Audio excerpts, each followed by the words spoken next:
उसके बाद का ऑप्शन है यहाँ पे पिक्चर बॉर्डर का। जैसा कि आप यहाँ से कोई भी फ्रेम यूज़ करते हैं, अभी हम इस फ्रेम को सिलेक्ट कर लिए हैं।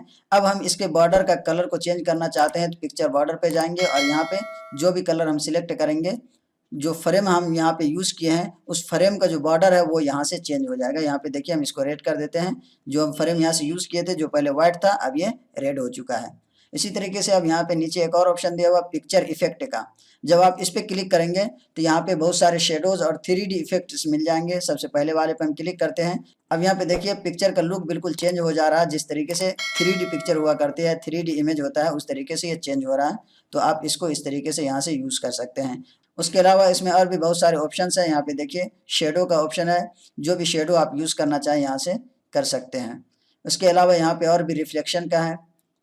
इसमें बहुत सारे ऑप्शन से दिए हुए हैं। यहाँ पे देखिए 3D का है, यहाँ से इसको भी आप यूज़ कर सकते हैं। जिस तरीके से आप इमेज को फॉर्मेट करना चाहें यहाँ से कर सकते हैं। यहाँ पे बहुत सारे ऑप्शन है, आप प्रैक्टिस करके इसको यूज़ कर सकते हैं।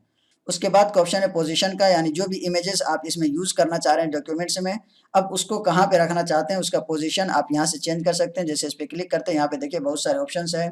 टॉप लेफ्ट है, सेंटर है, टॉप राइट है, उसके बाद ये सेंटर है, सेंटर सेंटर, और फिर यहाँ से bottom left, bottom right, bottom centre है। तो जिस पोजीशन में आप अपने इमेज को रखना चाहते हैं यहाँ से कर सकते हैं। जैसा देखिए अभी हम इधर किए, यहाँ पे आ गया।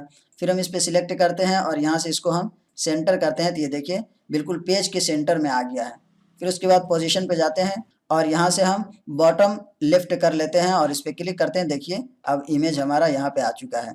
फिर हम इस पर क्लिक करते हैं और यहाँ पे आते हैं टॉप लेफ्ट पे, इस पर क्लिक करते हैं। अब देखिए इमेज यहाँ पे आ चुका है। तो यहाँ से आप इमेज का पोजीशन चेंज कर सकते हैं कि आप कहाँ पे इसको सेट करना चाहते हैं, कहाँ पे रखना चाहते हैं।